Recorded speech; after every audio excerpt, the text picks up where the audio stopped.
Hello everybody, welcome back to my channel Trading Secrets. This channel is for entertainment purposes only. For those of you who do not know, my name is Ali. I have over 20 years experience teaching accounting, economics, business and law.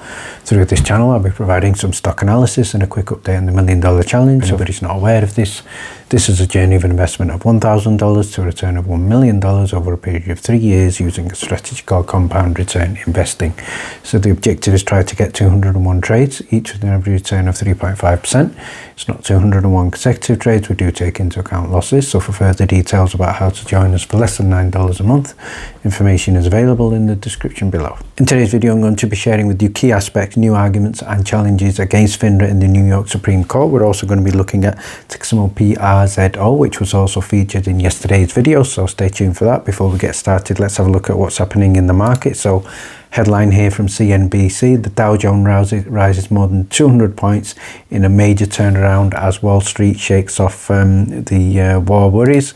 And if we have a look at other key aspects this week, we can see here, key date here I think is Wednesday. September PPI inflation is going to be on Wednesday. The Fed meeting minutes are also going to be Wednesday.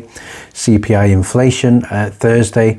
And we can also see monthly OPEC report, which could be quite important on Thursday as well. Jobs claims data on Thursday, and again a key week also for inflation. So let's now proceed to see what is happening in the key updates on the legal challenge. So we can see here that the appeal was filed in the Appellate Division of the New York Supreme Court, and the date of submission here is 28th of September 2023, and this was submitted on behalf of David Kosani versus FINRA by Mark Basile. So there was a summary of what happened in the space chat hosted by Junk Savvy, and I'm just going to, before we look at the actual case itself, I'm going to highlight some of the key things that I picked up from this space chat in terms of what Mark Basile stated. And first of all, he stated, the issue has not been developed in court fully. The MMTLP story is unique. It is different, and in my opinion, I think this is one of the reasons why judges may be finding it difficult to understand what the full story and give a clear ruling on it, because of a lack of overall understanding, because it is potentially going to create a precedent and also going to be completely unique in terms of this story has never ever happened before. So from Mark Basile's point of view, he did reiterate that his company has a 100% success rate with regard to appeals court, and this case in his opinion is more of a grey area, and I do agree with that. So other key points raised in the space chat were obviously FINRA is stonewalling information. I think we all know that in the MMTLP community. Not only are they stonewalling information in the court, they're stonewalling information to Congress, to the media, to the investors, and to each and every person out there asking for it. So this certainly indicates that something big is going on. So we need to get to the bottom of it. And from my point of view, I certainly hope that information is not being destroyed. Information must be kept. So anybody out there that has information that is certainly critical in terms of what happened, that information needs to be preserved almost like a crime scene. So I think one of the other things that Mark Basile said is in terms of the case, a key focus of it will be the appeal in terms of the FOIA request that was very, very successful by Howard, and that is crucial in this case. He believes it's very important. I believe it's very important. And another key thing that we could be focusing on certainly later on down the line is fraud by the brokers as well. Let's now have a look at the finer details of the case, and we can see here this was submitted on the 6th of October 2023, and I can see at the top here the arguments are going to be presented by Mark Basile, and he has requested a time of 15 minutes. So that's positive. I believe that's going to be much more time than he was given in the previous case. So let's now go ahead and have a look at the table of contents. So this is, we can see here in terms of the factual background, the summary here is looking at the history of how MMTLP was created and traded, Nexbridge Hydrocarbons, obviously the role of FINRA, electronic blue sheets and why they are important. FINRA trading halts, which I've covered on the channel previously, and FINRA was aware of fraud before the U3 halt. I think that's also very, very critical in the case. And the special proceedings court wrongfully denied the petition. So the first thing I want to focus on after all this is, first of all, in terms of FINRA, a statement here saying FINRA is obliged by its own charter to protect, and FINRA also oversees more than 624,000 brokers across the country, and that is quite staggering, and it analyses billions of daily market events. FINRA also keeps records known as electronic blue sheets that contain both trading and broker data. So certainly we know that FINRA are very, very reluctant to release this. And it also goes on to say here, FINRA was aware of the MMTLP fraud before the U3 halt.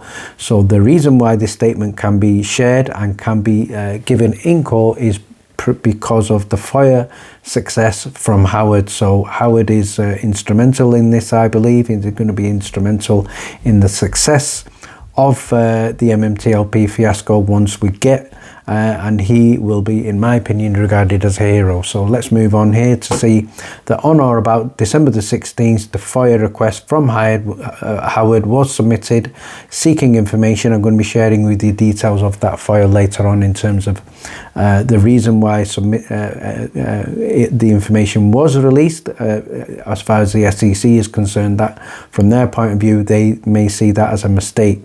So obviously the information was released on or about December the 5th.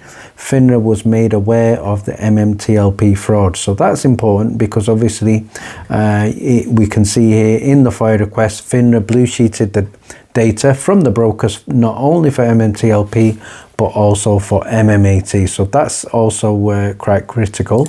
And then further down we can see there was something that FINRA stated as an extraordinary event, and what Mark is saying here is this has never been defined, it's never been explained, and it's never been made public by FINRA. So it's basically what I call subjective and vague language, which as far as FINRA are concerned can be interpreted any way you like, but it basically means they don't need to say what it is. You can just judge yourself. So they failed to articulate the meaning of fraud or what the fraud was. They've just said fraud. Internal actions indicate that they suspected the brokers of fraud because they blue sheeted the data. So who are these brokers being suspected of fraud, and why is FINRA not throwing them under the bus? So again, that's another question that we need answering.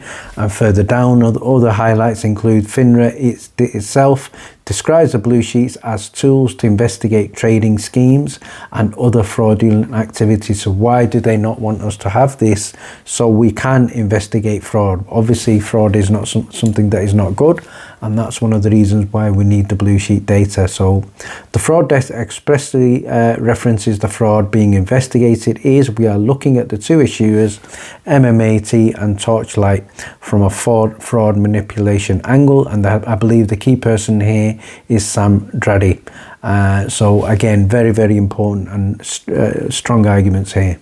So continuing with the theme of brokers, it goes on further to say that major security exchanges as well as other OTC markets trading occurs anonymously. We do know that. Brokers who started trading of MMTLP shares did so without revealing any identifying information to the public.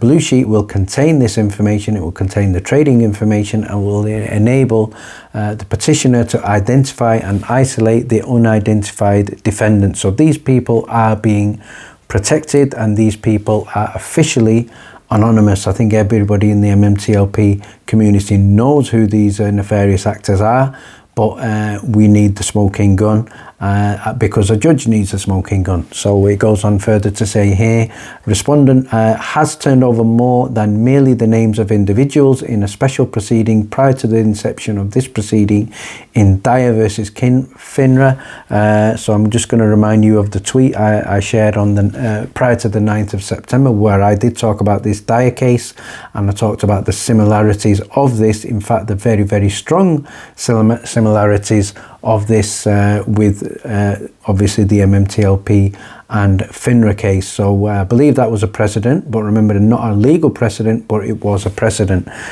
So let's look at what Mark's saying about the Dyer case. So he's gone on to say the Dyer, in terms of the Dyer case, Eric Dyer, the petitioner, was a shareholder of Tamboran Resources. He brought the petition under CPLR 3102, and Mark is also doing the same, realizing that on September the 2021, the stock was subject to an F-share foreign share listing on the OTC markets, very similar to MMTLP. So it started trading without company permission, and obviously approved by FINRA. So highly suspicious, but also very, very similar, and also listed under the symbol TBRNF.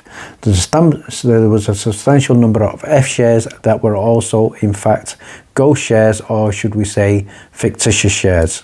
It goes on to say that, or should I say, Mark goes on to say the similarities between Dyer and this immediate action are nearly identical, and again, that's what I stated in one of my earlier videos and in the tweet that I shared with the community, when obviously there was a lot of people talking about the Dyer case. The only difference being that the respondent, for unknown reasons, decided to oppose this petition. So what that means is FINRA did not oppose in the Dyer case, but they are opposing in the MMTLP case, and in my opinion, the reason for that is MMTLP is bigger than FTX, it's bigger than Madoff, and this is possibly going into the hundreds of billions of dollars in terms of how much it could cost the market makers. So finally, I'm going to give a shout out again to Howard. And I think this is the response that Howard got on March the 30th, 2023, and I believe Howard will be instrumental in creating history. This is the response he got from the Office of FOIA Services. Dear Mr. Howard, it's blanked out, but obviously we can see his name, Howard, at the top. His request number 2300564 from FOIA. It states here, some of the information you have requested is exempt. However, it goes on to say, the enclosed 23 pages are released with the exception of SEC staff names and email addresses. What I would like to make aware in terms of the FOIA office is you've released this information and you said you're releasing everything except the email addresses. So if you did it here, again, I'm going to use strong words here and say that this was a precedent in releasing this FOIA. Why is every single person now being denied? So why did you release this, and why is nobody else having their FOIA request being released now? So something is happening and something is being hidden. Finally, I'm going to finish off by having a look at ticker symbol PRZO. So those of you who saw the previous video will see that this was covered, and the news that we shared with regard to PRZO, also known as PRZO Drone Safety Systems, that the Australian regulator has approved the first commercial drone flights in populated areas and near people using PRZO safety systems. So this was the significant catalyst, and this was shared, as you can see, exclusively with the Discord members prior to trading today on the Sunday, where we shared the link and the detail.